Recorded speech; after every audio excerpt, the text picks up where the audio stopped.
అరే మిత్రమా, ఇలాంటి ఆర్థిక మోసాలు మీరు ఎప్పటికప్పుడు తెలుసుకోవాలనుకుంటే మన ఈ ఛానల్ని సబ్స్క్రైబ్ చేసుకుని బెల్ ఐకాన్ని గట్టిగా కొట్టేయ్. డిజిటల్ అరెస్ట్ మోసం షాక్. ముంబై వ్యాపారి నుంచి 58 కోట్ల రూపాయలు కొట్టేసిన సైబర్ ముఠా. ముంబై డిజిటల్ అరెస్ట్ మోసాలు పెరుగుతున్నాయి. అమాయకులను వలవేసి వేలు, లక్షలు, కోట్లు దోచుకుంటున్నారు. తాజాగా ముంబైలో అతిపెద్ద స్కామ్ బయటపడింది.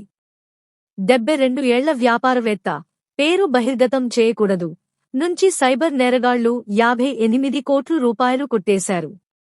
మహారాష్ట్ర సైబర్ విభాగం 3 నిందితులను అరెస్టు చేసింది. సిబిఐ, ఎడ్ అధికారులుగా నటిస్తూ మనీ లాండరింగ్ కేసులో పేరు వచ్చిందని బెదిరించి డిజిటల్ అరెస్ట్ పేరుతో భయపెట్టారు. వ్యాపారవేత్త దంపతులను భయపెట్టి డబ్బులు పంపమని 12 బ్యాంకు ఖాతాలు ఇచ్చారు. 2 నెలల్లో 58 కోట్ల రూపాయలు బదిలీ చేశాడు. మోసం గుర్తించి సైబర్ పోలీసులకు ఫిర్యాదు చేశాడు. పోలీసులు అకౌంట్లు ఫ్రీజ్ చేసి అబ్దుల్ ఖురార్ జున్ కాడ్వాసరా సోదరుడు జరార్ను అరెస్టు చేశారు. మరొకరు పరారీలో ఉన్నారు. ఈ కేసు ఐటీ యాక్ట్, బిఎన్ఎస్ కింద నమోదైంది. సంబంధిత సమాచారం 2025లో మహారాష్ట్రలో డిజిటల్ అరెస్ట్ కేసులు 40% పెరిగాయి. 500 కోట్లకు పైగా నష్టం. ముంబైలో 100 కేసులు, 200 కోట్ల రూపాయలు మోసపోయారు. సిబిఐ, ఎడ్ పేర్లతో భయపెట్టి డబ్బు బదిలీ చేయమని చెప్పడం సామాన్యం.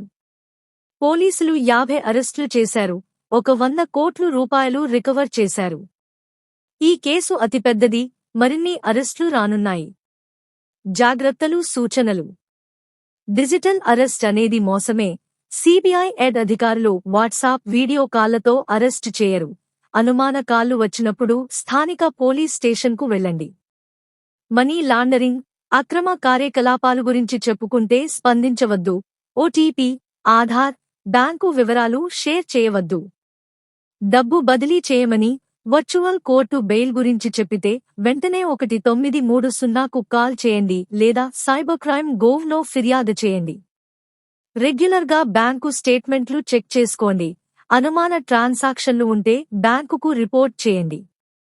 2 ఫ్యాక్టర్ అథెంటికేషన్ ఆన్ చేసుకోండి. వాట్సాప్, బ్యాంకు యాప్లలో భద్రతా సెట్టింగ్లు ఉపయోగించండి. ప్రభుత్వ పథకాలు, లోన్లు అధికారిక వెబ్సైట్లలో మాత్రమే చెక్ చేయండి.